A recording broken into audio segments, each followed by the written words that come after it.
नमस्कार मंडळी, तुम्ही पाहताय सत्यवानी न्यूज. राज्यात आज नगर परिषद आणि नगरपंचायतींच्या निवडणुकीसाठी मतदान पार पडतंय. एकीकडे आज मतदान पार पडल्यावर उद्या 3 डिसेंबरला या निवडणुकांचा निकाल येणं अपेक्षित असताना मतमोजणी आणि निकालाबाबत मात्र मोठी बातमी आज समोर आलीय.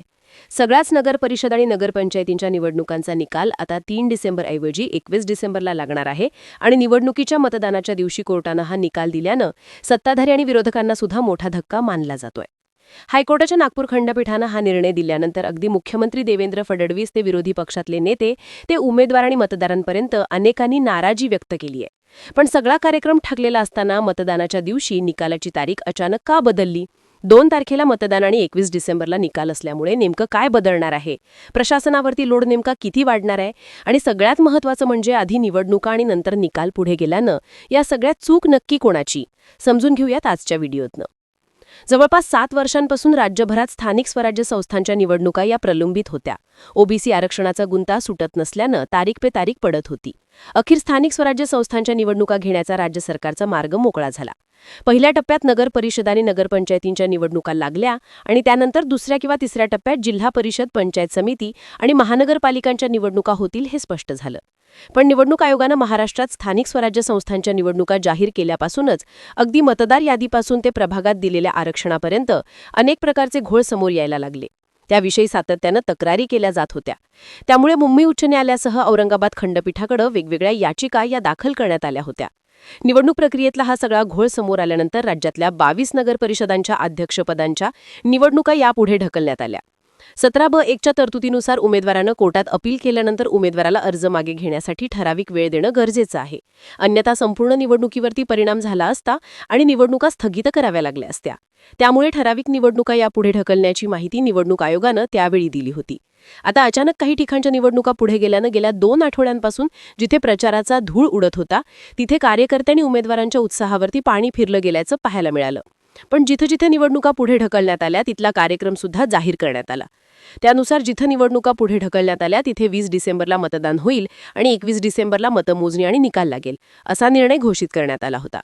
आता ज्या ठिकाणच्या निवडणुका पुढे ढकलण्यात आलेल्या आहेत त्यामध्ये पुणे जिल्ह्यातलं बारामती, लातूर जिल्ह्यातील रेणापूर, सोलापूरमधील मंगळवेढा, अणगर, सातारा जिल्ह्यातील महाबळेश्वर, फलटण, यवतमाळमधील यवतमाळ नगरपालिका, वाशिम नगरपालिका, चंद्रपूरमधील घुग्घूस, वर्ध्यामधील देवळी, बुलढाण्यातील देऊळगाव राजा, अकोला जिल्ह्यातील बाळापूर, हिंगोली जिल्ह्यातील वसमत, नांदेड जिल्ह्यातील मुखेड आणि धर्माबाद, छत्रपती संभाजीनगर जिल्ह्यातील फुलंब्री, ठाणे जिल्ह्यातील अंबरनाथ, अहिल्यानगरमधील कोपरगाव, देवळाली, नेवासा, पाथर्डी या नगरपरिषद आणि नगरपंचायतींचा समावेश आहे.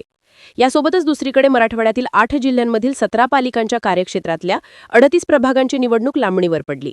निवडणूक निर्णय अधिकाऱ्यांकडे संबंधित उमेदवारांनी अर्ज छाननीत आक्षेप घेतले होते. अधिकाऱ्यांचा निर्णय संबंधितांना मान्य नव्हता. त्यामुळे उमेदवारांनी कोर्टात धाव घेतलेली. न्यायालयानं या हरकतींचा निकाल 23 नोव्हेंबरनंतर दिला. तोपर्यंत अर्ज माघारीची मुदत निघून गेली होती. तसंच चिन्ह वाटपाच्या प्रक्रियेला विलंब झाला. त्यामुळे संबंधितांना प्रचाराला कमी वेळ मिळाला म्हणून राज्य निवडणूक आयोगानं निवडणुका पुढे ढकलण्याचे निर्देश दिले. त्यानुसार त्या ठिकाणचं मतदान सुद्धा 20 डिसेंबरला घेण्यात येईल असं जाहीर करण्यात आलं. आता एकीकडे अचानकपणे 22 नगराध्यक्षांच्या आणि मराठवाड्यातल्या 38 प्रभागांच्या निवडणुका लांबणीवर पडल्यानं नाराजी व्यक्त केली जात होती. हा एक धक्काच असताना दुसरा एक धक्का सुद्धा आज म्हणजेच 2 तारखेला ऐन मतदानाच्या दिवशी देण्यात आला. आज होत असणाऱ्या निवडणुकांचा निकाल हा उद्या 3 डिसेंबरला येणं अपेक्षित असताना नगर परिषद आणि नगरपंचायत निवडणुकींच्या सर्वच निवडणुकांचे निकाल हे एकाच दिवशी जाहीर व्हावेत, अन्यथा 20 नगर परिषदांच्या निकालावरती प्रभाव पडू शकतो अशी याचिका उच्च न्यायालयात दाखल करण्यात आली होती. याबाबतचा सगळा युक्तिवाद आज ऐकून घेतल्यानंतर उच्च न्यायालयाच्या खंडपीठानं आज मतदान होणाऱ्या आणि पुढे ढकललेल्या कार्यक्रमानुसार 20 डिसेंबरला मतदान होणाऱ्या म्हणजेच सगळ्या नगर परिषद आणि नगरपंचायत निवडणुकांचा निकाल एकाच दिवशी म्हणजे 21 डिसेंबरला जाहीर करण्याचे निर्देश दिलेले आहेत. मुळे आज जरी मतदान झालं तरी त्यांचे निकाल सुद्धा 21 डिसेंबरला जाहीर होणार असून या निवडणुकीचे एक्झिट पोलही 20 तारखेला निवडणूक संपल्यानंतर अर्ध्या तासानं जाहीर करता येतील. तसंच नगर परिषद आणि नगरपंचायत निवडणुकीची आदर्श आचारसंहिता सुद्धा 20 डिसेंबरपर्यंत लागू राहील असे न्यायालयानं आदेश दिलेत. आता ज्या ठिकाणी निवडणूक रद्द झाली आहे त्या ठिकाणी असलेल्या उमेदवारांना आत्ताच्या प्रक्रियेत जे निवडणूक चिन्ह मिळालं होतं त्यांचं तेच निवडणूक चिन्ह कायम राहणार. पण निवडणूक रद्द झालेल्या ठिकाणी उमेदवारांनी आधीच खर्च केला असल्यानं त्यांची खर्चाची मर्यादा वाढवून देण्यात यावी ही मागणी मात्र न्यायालयाने मान्य केलेली नाहीये. कोर्टाच्या निकालासंदर्भात हायकोर्टाचे वकील आनंद देशपांडे यांनी माध्यमांना माहिती दिली की कोर्टानं आज निर्णय देताना स्पष्ट सांगितलंय की 2 आणि 20 तारखेला मतदान होईल, परंतु दोन्ही मतदान झाल्यानंतर दोन्हीची मतमोजणी आणि निकाल 21 डिसेंबरला येईल आणि 20 तारखेपर्यंत आचारसंहिता लागू राहील.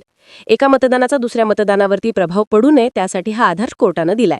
आता हा निर्णय राज्य निवडणूक आयोगानं घ्यायला हवा होता असं निरीक्षण सुद्धा कोर्टानं नोंदवल्याची माहिती वकिलांनी दिली आहे. आता हे सगळं घडल्यानंतर वेगवेगळ्या स्तरातनं प्रतिक्रिया सुद्धा यायला सुरुवात झाली आहे. मुख्यमंत्री देवेंद्र फडणवीस यांनी या सगळ्यावरती तीव्र नाराजी व्यक्त केली आहे. घोषित केलेल्या निवडणुका पुढे ढकलल्या जात आहेत, त्यांचा निकाल पुढे जातोय हे पहिल्यांदाच होत आहे. हे यंत्रणांचं अपयश आहे. निवडणूक आयोगानं प्रक्रियेत सुधारणा करावी. मी पहिल्यांदाच अशी निवडणूक पाहतोय. मतमोजणी पुढे ढकलणं हे मला तरी पटत नाही. हे अतिशय चूक आहे आणि माझी वैयक्तिक नाराजी मी व्यक्त केली होती, ती कायद्यावरती आधारित होती. माझी नाराजी निवडणूक आयोगावर नाहीये तर प्रक्रियेवर आहे, अशी प्रतिक्रिया मुख्यमंत्री देवेंद्र फडणवीस यांनी दिली आहे. तर ही सगळी मनमानी सुरू आहे अशी प्रतिक्रिया मनसे अध्यक्ष राज ठाकरे यांनी दिली आहे. निवडणुका पुढे गेल्यानंतर सामनातून सुद्धा सत्ताधारी पक्षावरती आगपाखड करण्यात आली आहे.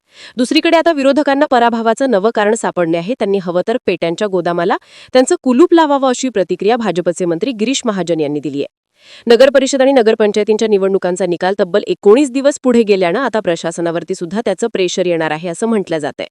त्यामुळे यातला शेवटचा प्रश्न आहे तो म्हणजे निकालाची तारीख पुढे गेल्यानं याचे काय काय परिणाम होणार आहेत.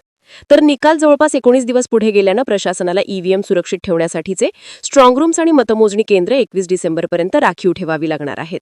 ही निवडणूक जवळपास 280 ठिकाणी होते आहे, त्यामुळे प्रत्येकाची मतमोजणी ही स्वतंत्र ठिकाणी आहे, वेगवेगळ्या शहरात आहे.